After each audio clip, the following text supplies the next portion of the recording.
रामायण की कथा के अनुसार माता कैकेयी ने अपने पुत्र को राज सिंहासन पर बैठने के लिए भगवान राम को 14 वर्ष के वनवास पर भेजा था।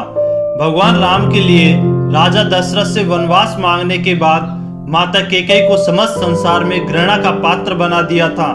पौराणिक कथाओं के अनुसार यह माना जाता है कि माता कैकेयी को यह पता था कि ऐसा करने के बाद समस्त संसार में वह घृणा का पात्र बनकर रह जाएगी। इसके बावजूद उन्होंने कुछ विशेष कारणों के चलते यह काम किया था। राजा दशरथ की 3 रानियों में कैकेयी उन्हें सबसे ज्यादा प्रिय थी। उन्होंने ही राजा दशरथ से भगवान राम के लिए 14 वर्ष का वनवास मांगा था, लेकिन कैकेयी द्वारा राजा दशरथ से भगवान राम के वनवास का वरदान मांगने के पीछे क्या कारण था? क्या वह अपनी दासी मंत्रा के बहकावे में आई थी, या फिर वे अपने पुत्र भरत को राजगद्दी सौंपना चाहती थी? इस सवाल का जवाब हम आपको बताते हैं। एक बार देवों और असुरों के संग्राम में देवराज इंद्र ने राजा दशरथ से मदद मांगी थी। उस वक्त राजा दशरथ के साथ रानी कैकेयी भी उनकी सारथी बनकर गई थी।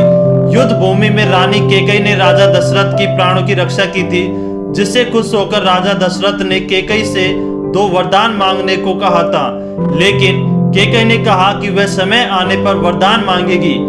आगे चलकर कैकेयी ने अपने दोनों वरदान दशरथ से मांगे, जिनमें एक श्री राम के वनवास से जुड़ा था और दूसरा उनके पुत्र भरत को गद्दी पर बिठाने से। लेकिन ऐसे वरदान कैकेयी ने क्यों मांगे? दरअसल राजा दशरथ की रानी कैकेयी राजा अश्वपति की बेटी थी। राजा अश्वपति के राजपुरोहित श्रवण कुमार के पिता रतन ऋषि थे। कैकेयी को वेद शास्त्रों की शिक्षा रतन श्री ने ही दी थी। उन्होंने कैकेयी को बताया था कि राजा दशरथ के कोई संतान राजगद्दी पर नहीं बैठ पाएगी।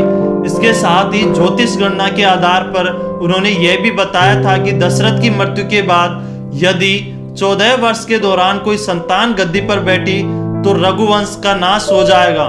श्रवण कुमार की मृत्यु राजा दशरथ के हाथों बाण लगने से हुई थी, जिसके बाद श्रवण कुमार के माता पिता ने राजा दशरथ को श्राप दिया था कि जिस तरह से वे पुत्र के वियोग में बढ़ रहे हैं, उसी तरह राजा दशरथ की मृत्यु भी पुत्र वियोग में होगी। कैकेयी को इसके बारे में पता था। राम दशरथ के सबसे बड़े बेटे थे।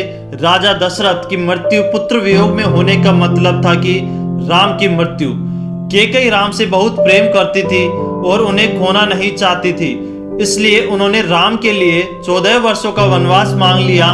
कैकेयी यह भी नहीं चाहती थी कि राम रघुवंश के नाश का कारण बने, और उन्होंने यह वरदान मांगा कि भरत को राज्य दिया जाए।